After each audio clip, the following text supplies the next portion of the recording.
All right. Ellis Cinema back. Created by she, her, continued by he, him. How we doing out there? Good, great, grand, and wonderful. As you see on your screen, your dial. However, you are joining me today. I thank you. I do thank you. The first part of a 3-part series we got going on. Yeah. The bane of my existence this shit has becoming. Like, I love foreign films. I do. But feel like I'm only watching foreign films. A lot of good stuff out there that I want to watch. Though it's foreign, I need to get around to Squid Game. Everybody bothering me about Squid Game. I'll watch it. Of course I will. It's a Korean wild TV show on Netflix. Yeah. It's not that I don't want to. I don't understand why there's not two-way streets anymore. There's only one. If I tell you, I'll get to it, you take offense because I won't watch it right away. Like, you think that just because I'm a cinephile that, like, oh, something new and blah, blah, blah, oh, watch it. No, I have shit to do. And contrary to popular belief, I actually like doing stuff outside of watching movies. I do. But, you know, I mean, I just, stop bothering me. All right, like, you know, I do have obligation to do these films, and for the most part, like, I'm never really disappointed by these things that I'm not necessarily seeking out on my own. In fact, I love to learn. I'm a learning whore, so seeing some of this stuff that, you know, I told myself years ago I would get around to and just never did, and now, you know, it's in front of my face. You know, I kind of bask in the idea that these things that I wanted to see that I didn't, I was forced to see them. And it's fine, you know, as long as it's one of the distribution companies asking me. You can't force me. You, the audience, can't force me. But, you know, I sat down to watch Squid Game yesterday. I was talking to my boss, my boss at my day job. And he's like, you know, you got to get around to Squid Game. We're on episode 5 or 6 or whatever the fuck. And I sit down, and my movie collection is to my left. And the way that my room is, the room, my entertainment room is set up is all my movie collections are on my left. And I sit down, and I kid you not, I'm like, all right, you know what? Let's just fucking do Squid Game. Let's take a little break, Skapoo. And I look over to my left, and there's 9 films that I still need to do. And 7 of them are for this show. And oh, you know what? It's actually 1, 2, 3, 5.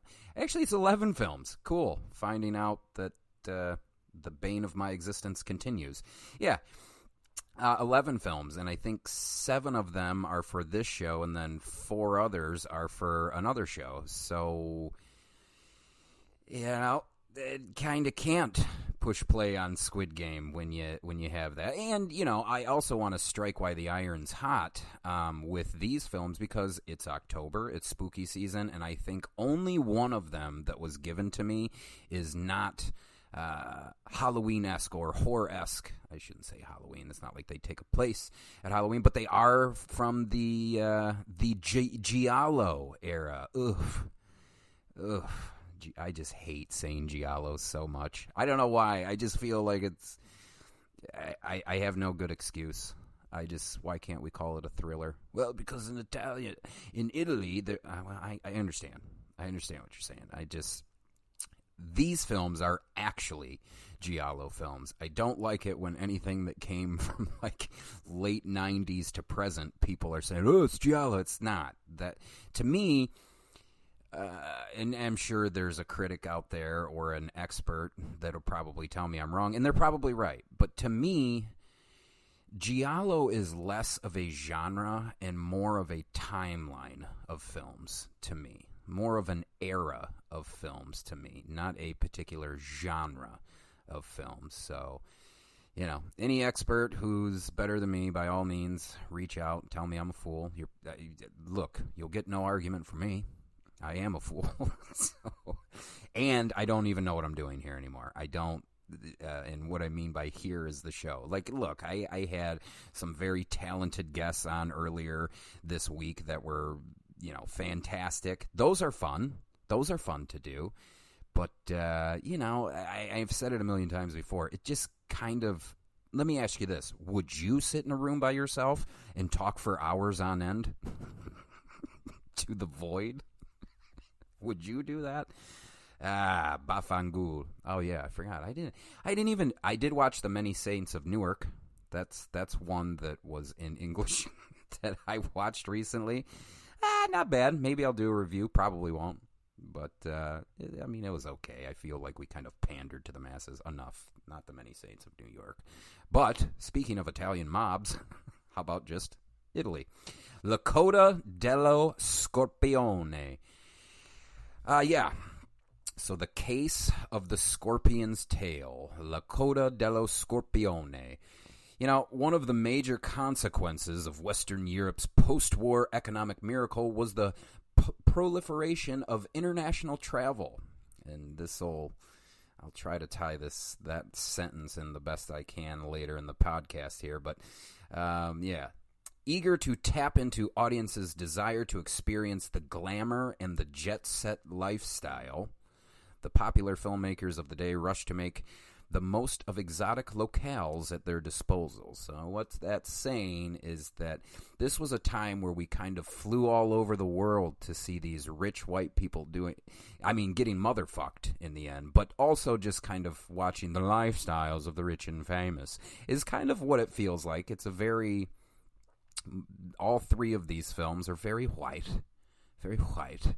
And you know, I go back and forth on it. On the one hand, you know, these can be used as tools as, you know, how to broaden your diversity, or, you know, I guess I'm kind of over the whole idea that a film should not be respected on any level because it doesn't include, or it does include, you know, maybe toxic masculinity, or, you know, maybe lack of diversity, and I'm on board, you know, with all those changes. I am, you know.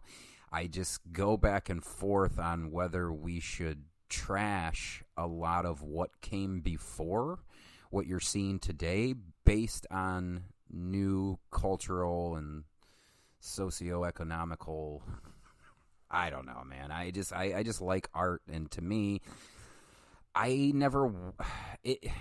you know what? Let's not get political on here. Arguably, no other giallo captured this trend as vividly as the case of the Scorpion's Tail, La Coda dello Scorpione. The film begins in London, where Lisa learns that her husband has died in a freak plane accident. Actually, I do really love the intro and the setup to this movie. There's a lot of twists and turns, and I mean, I can't call it a spy thriller because there's no spies. You know, it's not this global spy. But there are so many redeeming qualities to this movie. There's a lot of stuff that just, I think, and even Sergio Martino said it, the director of all three of these films that I'm doing in the 3-part series, is sometimes they went to the well on things that worked way too often than they should, or way more often than they should have. And I like, the one that comes to mind is the use of the zoom. So if you remember in 70s and 80s, we would use the zoom pretty heavily. However, it does kind of become stale if you're doing it every single time there is a tense moment in the film. But again, this was, you get these tools that you can use back then, and you know, Italy and a lot of other countries kind of on the forefront in terms of the technological achievements in filmmaking. Problem is, you know, and even they would attest to, is just because you can do something doesn't mean you should do it again and again and again and again. So, summoned to Athens to collect her generous life insurance policy. So this is Lisa. So begins in London, where Lisa learns that her husband has died in a freak plane accident. Summoned to Athens to collect her generous life insurance policy, she soon discovers that others besides herself, are keen to get their hands on the money and are willing to kill for it. Yes. Tale as old as time. And I love that because you can one, you can do a shit ton of things with script, but two, you know, we're giving a female a very strong presence. And I mean, this movie was 1971, I think, you know, and we talk about I think this is one of those instances where I don't know why we always bang on cinema and TV. Like, I understand that you see their faces and they are at the forefront, like they're on the news and shit like that, but I don't know why we continue to use entertainment as a bar for what should be culturally accepted. Go ahead and think about that for a second.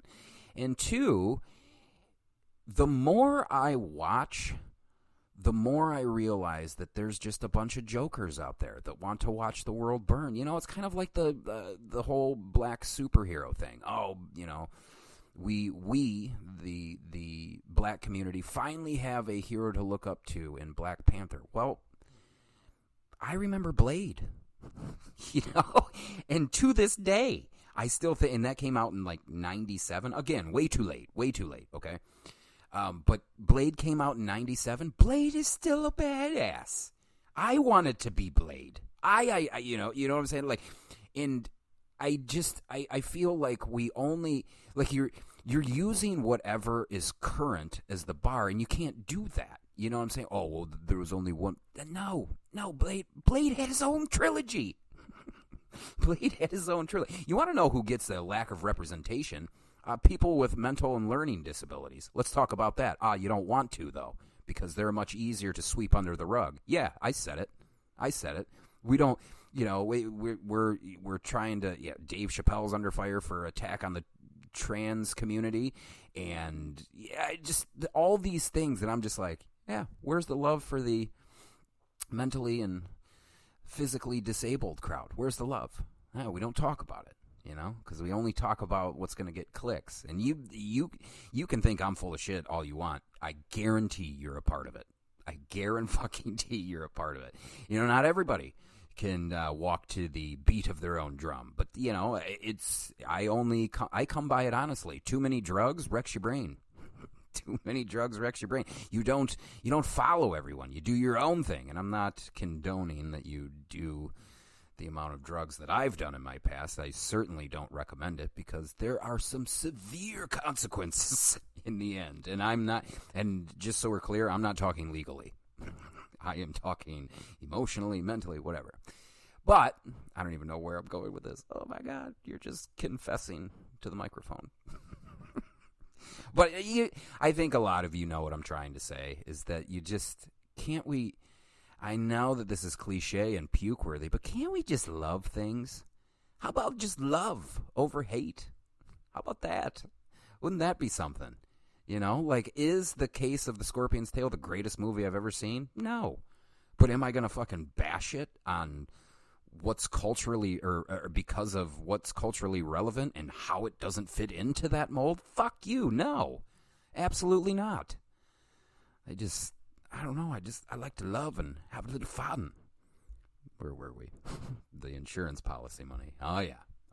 There's people outside of Lisa didn't even know that she was a part of this payout. She finds out that later. And actually, just I'm not going to spoil anything. I never do. But the opening of this film is pretty steamy and also pretty jarring. Like, we start out with a couple making love over the credits with great fucking music by Bruno Nicolai, who's done quite a few of Sergio Martino's film, as well as it was written by Ernesto Gastaldi, which is funny. We'll talk about how when you watch it during the credits, actually more people get the writing credit, because making films in Italy back then, it was weird. Like, they just so people, like, they had certain numbers that they had to hold to. So, like, even if there was a producer may get like a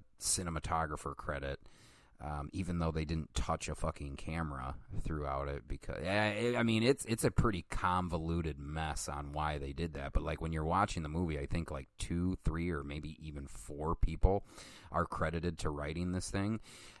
The case of the Scorpion's Tail, and Ernesto's come out before and just been like, no, I fucking wrote these by myself. Nobody else helped me with this. This was this dumb time during filmmaking where anybody who, either had a little bit of money involved or, was standing on set somewhere, an extra, we had to give everybody credit. And, it just sounds like it was a mess back in the day. Meanwhile, private detective. I don't like that we say private detective. I look at him more as like a claims adjuster. He's not a claims adjuster, but basically what he's going to do is private detective Peter Lynch, who's played by George Hilton. I've actually discussed George Hilton quite a bit on a film called Massacre Time, which was a Western. I did a Lucio Fulci Western, Massacre Time, starring Franco Nero and George Hilton. I really don't know how I feel about George Hilton. In fact, I should probably give this disclaimer. Arrow Video, MVD Rewind, blah, blah, blah, certainly does not stand by anything that I may say about George Hilton after or at some point in this film. It's just, look, Arrow Video does not condone what I may or may not say about George Hilton, just so we're clear. But there is a segment on the bonus features that I don't even know why you included it. Like, you're just asking for trouble. And even if George Hilton wanted to talk about it in the interview, you cut that part of the interview. Like, we are not in a time societally in society where you should have had him talking about his co-stars' fake breasts and how they were awful. You shouldn't do that. That should have been cut, Arrow. Again, like, if he's going to offer up that information, sure, but you don't slap it on a Blu-ray and send it to the masses, because George is a very interesting character. I mean, if you listen to him, he sounds like he's basically responsible for all the stars in Italy, which is weird because he's from Uruguayanos, and he just sounds like basically. And maybe I'm wrong, and I was looking at it with a dopey eye and listening with a dopey ear. But boy, he sounds very bitter about how things have shook out in his life. He even says something. I've got a young girlfriend now, and life is good. And I'm just like, bro, you're 80. Like, what the fuck are you talking about? Let's talk about these films. 5 minutes prior, you're making fun of your co-stars. Breast enlargement, which was one of the first that's ever happened, and they were awful because every time it got cold out when you guys were shooting in the water, they drooped to one side. Again, kind of an interesting story, but fucking boo. I don't need to hear that shit. I don't need to hear that shit at all. Meanwhile, private detective Peter Lynch, played by George Hilton, arrives to investigate irregularities in the insurance claim, teaming up with a beautiful reporter, Cleo DuPont, played by Anita Strindberg, who is really strong, and she'll actually be in the one that I'm talking about next, Part 2, Your Vice is a Locked Room and Only I Have the Key. Pretty enticing title, yeah? Your Vice is a Locked Room and Only I Have the Key. Lynch and Chloe do what they can to unearth the truth. But before that can happen, Peter, may or may not end up on the wrong end of a murderer's straight razor. Or maybe not. Maybe Peter Lynch isn't what he says he is. It's a possibility, isn't it? Because it's Giallo, twists and turns. This second Giallo, or the second Giallo by genre master Sergio Martino, who did Torso, which I know is a fan favorite amongst the horror crowd. The Case of the Scorpion's Tail combines stunning views of Athens and the Greek coastline with brutal bursts of violence, one of them in particular, a broken bottle to the eye. A typically tangled script by Ernesto Gastaldi, and a cast overflowing with Euro cult talent, including Alberto Di Mendoza. A couple funny stories in the bonus features about him on set. Sounded like he really didn't care for George Hilton in the beginning either. Janie Renaud and Luigi Pistilli. Luigi Pistilli kind of had a very tragic end to his later years, and then ultimately committing suicide. Very, very much a bummer. But I thought this film was really good. This is one of these times where, I mean, I don't necessarily think that you could do a remake, because a lot of the one of the guys on the bonus features, actually, let me take a look, see what his name was, because I thought he said something very interesting. Yes. One of them is called, one of the bonus features on here is called The Case of the Screenwriter Auteur, which is a critic, Troy Howarth, celebrates the career of screenwriter Ernesto Gastaldi and his contribution to Sergio Martino films. But one of the things that he says in there that I found super interesting is he discusses the auteur theory, which is basically nothing is new because it all comes from one all-seeing, all-knowing creator. Of course, I don't agree with that, but the reason why I bring that up in terms of, like, trying to do something like this again, it's been done before. Like, there's nothing that happens in this film that you would surprise too many audiences these days. But at the time, credit's got to be, you got to give credit where credit's due. And to that point, the reason why I don't agree with the screenwriter auteur theory is there are so many hands that touch a film. You have contributions, and this goes from the gaffer to the boom mic operator, you name it. Like, this is a collective of creativity. So I think it's rather unfair to classify not only these films, but films in general under the banner, and it really devalues them. I would love to chat with someone who is heavy on the belief that the auteur theory exists. And I'm not saying it doesn't. I just think it's a very pessimistic and negative way to go into any movie. And of course, you are going to sit down and watch things that do not feel original. And I just think that there's an alternative way to watch things. I go into almost everything. I mean, blind, of course. Like, even these three films, I had heard of them. I knew nothing about them. I didn't know who was in them. I didn't know what the plot entailed. None of that. So, obviously, that does help me in going into the film with no expectations. But just say, like, I'm going to see Venom 2. Eventually when I have some fucking time. I didn't see Shang-Chi. I'm so mad at some of the stuff that has been falling through the cracks because I do like to watch stuff for myself and not stuff that I have to get on the mic and talk about. But it's just I think just a very negative way to look at things. But like, if I go into Venom, like, I think I'm going to see the greatest shit of all time? No, probably not.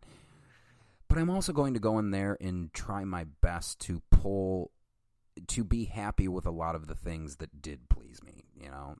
Maybe Venom's unfair because I'm such a fucking Tom Hardy homer that, it doesn't, he can do no wrong. And that's right. I mean, in my head, he can do no wrong. Maybe, okay, it's like Shang-Chi. I didn't get a chance to see Shang-Chi. Critics kind of seem to be, split down the middle for the most part. I mean, obviously the big critics always try to talk well about high-grossing movies, but even if there are some things that fall flat for me, I am going to hang on the good stuff, and that's just a life choice. I think I hung on the bad stuff for too long and got very disenchanted and very just angry at what, and yeah, I'm still angry, but like, when it comes to film and like music and stuff, man, you only got one life, ladies and gems. Don't Don't fucking spend it angry like yours truly. You end up with bupkis like yours truly.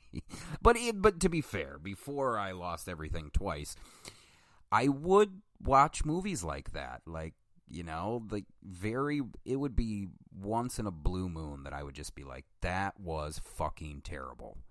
And again, a lot of it comes down to I have a very I think I'm fucked up is what it boils down to. Is I still have this idea that films can change the world, and I know that that's not where we're trending. It's but I do still think that, like, art invoking a certain emotion can change the world.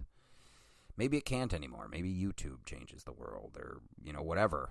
Maybe I'm just a hopeless romantic when it comes to that. But, I would rather go in and pull out pieces of things that I like as opposed to just simply shit on a film because it exists too. Like, because it's so easy to have a microphone or a computer these days that you can just hop on the internet and tell people how you feel about it.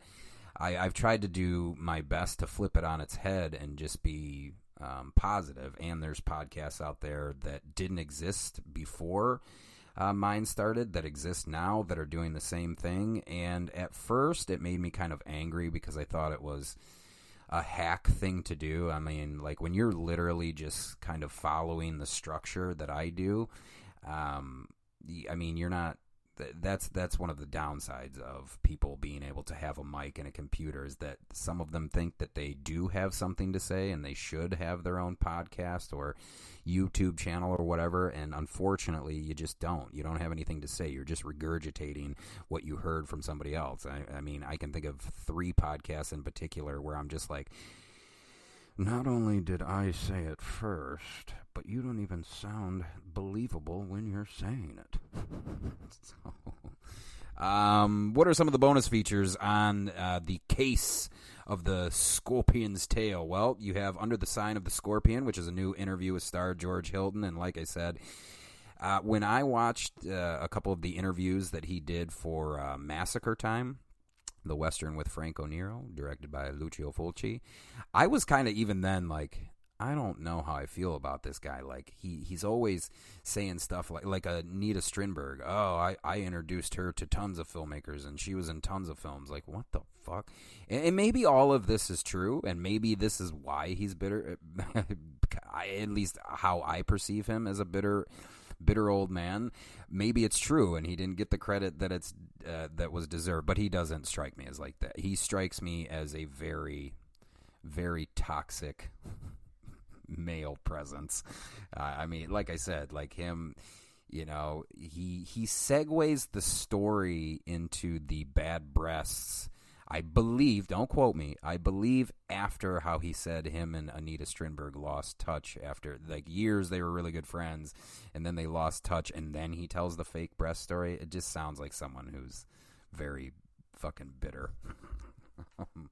What else we got on there? The Scorpion Tales, new interview with director Sergio Martino, and he talks about, the following how La Coda dello Scorpione was on the heels of his success of The Strange Vice of Mrs. Roth, heavily influenced by Edgar Allan Poe and The Black Cat, which a lot of these giallo films, a lot of filmmakers in general, kind of follow if we're talking horror, thriller, mystery, they follow the Edgar Allan Poe template. He was ahead of his time, and I think this is really in those decades where we were kind of hitting the groove at making audiences uncomfortable. Whereas, when Edgar Allan Poe came out, it's not that he wasn't popular, but people didn't know what the fuck to make of him. And I think they weren't as accepting. Well, I know they weren't as accepting of him when he was around. So, I mean, on the one hand, you're just proving the auteur theory correct. Well, maybe. But another thing, too, is we finally had the means, and culturally, we were ready to see something like this, And I just got to give credit to the standing on the shoulders of giants, It's okay to do that. It's okay to do that. You know, I'm sure there's plenty of people out there that maybe don't like Edgar Allan Poe but fucking love Sergio Martina. I'm sure that is a possibility. So to me, it's a win-win. Is it not?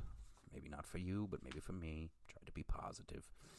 Jet Set Giallo. I actually loved this featurette. It was an interview in 2018 with critical academic Mikhail J. Koven, and he discusses the shared characteristics of Sergio Martino's Giallo films, and he kind of talks about how Martino was one of the only filmmakers during the Giallo period that kind of dissolved into the Giallo period. Now, you think of Giallo, most of us think of Argento, right? Argento has a very distinct eye, sure. I don't think, and what I think is kind of his brilliance, I don't think that there's anything Sergio Martino does where you go, this is a Sergio Martino film. In fact, maybe more so, from a screenwriting aspect with Ernesto Gastaldi.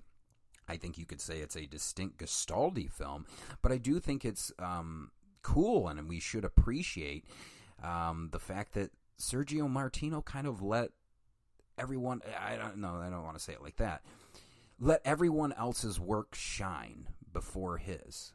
And I think it's not something that happened. I mean, filmmakers are filmmaking to a degree is a very me business. So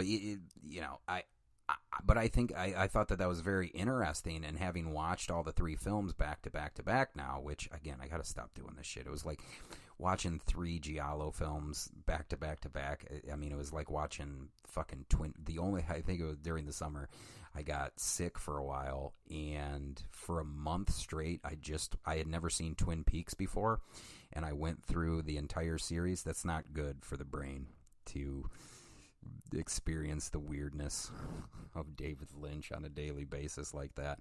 And this, towards the end of The Suspicious Death of a Minor, which will be part 3, that's kind of how I was feeling, where it's just like, I long for new content all the time.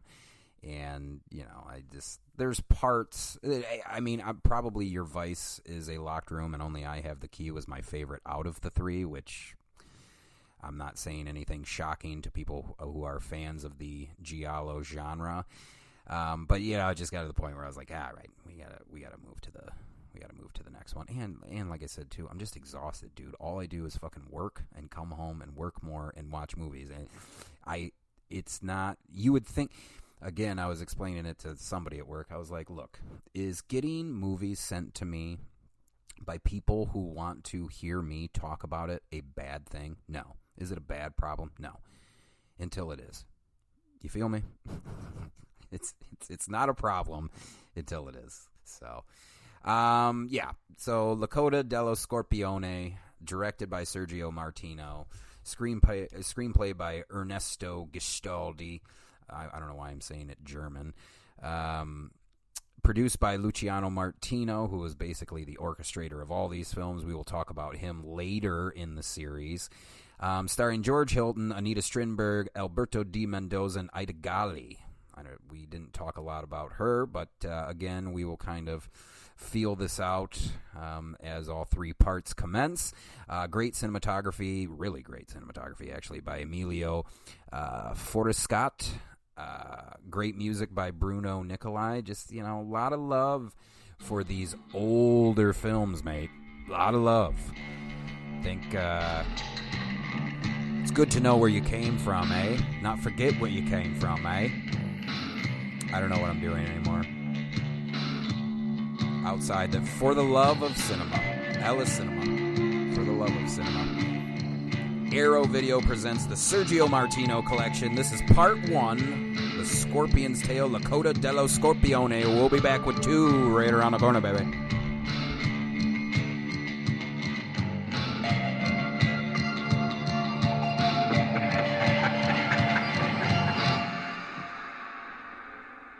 was a trash show.